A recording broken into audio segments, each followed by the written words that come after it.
బాగా వినండి. సైన్స్ అనేది ఒక నియమింపబడిన ఒక పుస్తకం, నియమింపబడిన నిజాన్ని, ఉన్న నిజాన్ని చెప్తున్నారు వాళ్ళు. మరి ఆ ఉన్న నిజాన్ని అబద్ధంగా చెప్పారా నిజంగా చెప్పారనే శాస్త్రవేత్తలు కూడా చాలా మంది ఉన్నారు. అంటే అబద్ధంగా కూడా చెప్పే శాస్త్రవేత్తలు ఉన్నారని అంటే 100% ఉన్నారండి. అబద్ధం చెప్పేవాళ్ళు ఎవరున్నారు అంటే ఒకప్పుడు 9 గ్రహాలు ఉన్నాయని వీళ్ళే చెప్పారు. ఇప్పుడు ఎన్ని గ్రహాలు అన్నారు? 8 గ్రహాలే అంటున్నారు. కనుక వీళ్ళవి అవుననే కొన్ని ఉన్నాయి, కావనే కొన్ని ఉన్నాయి, రైట్ అనే కొన్ని ఉన్నాయి, తప్పనే కొన్ని ఉన్నాయి. కనుక అందరినీ కూడా వీళ్ళను మనం నమ్ముకొని ఏది తప్పో ఏది రైటో అని అనాలోచనలో పడిపోకుండా, అనుమానంలో ఉండకుండా, కలిగించిన వాడు, సృష్టిని కలిగించిన వాడు చెబితేనే దేన్నైనా మనం నమ్మాలి గాని ఇది చూసి రాసిన వాడు కాదండి. కలిగించిన వాడు ఆయన గనక దేని భవిష్యత్తు అయినా దేవుడే చెప్పాలి. నోకియా ఉందండి సెల్ ఫోన్, అది ఆ కంపెనీ చేయగలదు. దాన్ని ఎల్జీ ఉంది, అది నోకియా వాడి దగ్గర తీసుకెళ్తే మరి వాడేం చెప్తాడు?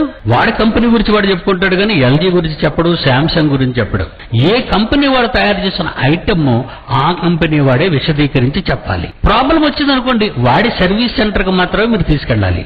ఓకే, ఈ యూనివర్స్ అనేది ఉంది. ఈ రోజు ఈ వ్యవస్థ, విశ్వం అంటారు దీన్ని. మరి ఈ విశ్వంలో ఏ సమస్య తలెత్తినా భవిష్యత్తు గురించి కానీ, గతం గురించి కానీ, జరుగుతున్న వర్తమానం గురించి కానీ చెప్పాలంటే మరి వాటిని కలిగించిన వాడు చెప్పాలి కానీ దారిని పోయేవాడు ఏం చెప్తాడు చెప్పండి?